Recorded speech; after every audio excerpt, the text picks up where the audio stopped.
Okay, mtazamaji na msikilizaji wa Annual TV, bwana, sisi bado tuko hapa kwenye Business Networking Cocktail Party ya mwaka 2025 and hope we're gonna enjoy cause vitu ni vizuri sana usiku wa leo na tunakutana watu mbalimbali kuweza kuconnect lakini pia kufahamiana. I can say that Rusama, si ndio?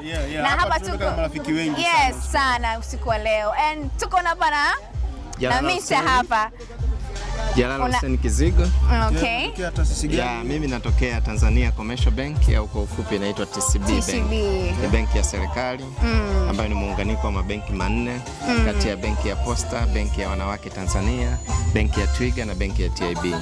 Okay. Pindi Rais Magufuli yuko madarakani, alikuwa anahitaji benki ya serikali moja yenye nguvu na inamilikiwa kwa 100% na Watanzania.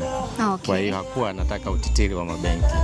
Kwa hiyo baada ya hilo akazimeji hizo benki nne na kutengeneza benki moja ya serikali ili kuweza kutoa huduma kwa wananchi wadogo, wakati na wale wakubwa. Okay. Yeah, natokea hiyo taasisi.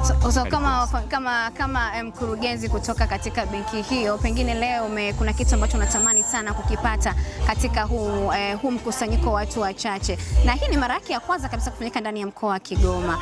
Kitu gani ambacho unakitamani pengine kukipata humu ndani wakati unaenda huko? Yeah, mimi kama meneja wa mkoa, maana yake tunapata connection na yao watu wa rika la chini, la kati na lile la juu, kwa maana ya zile fursa mbalimbali za kibenki. Hizo kuwepo kwenye upande wa huduma za account na huduma mbalimbali za mikopo na zile huduma nje ya mikopo.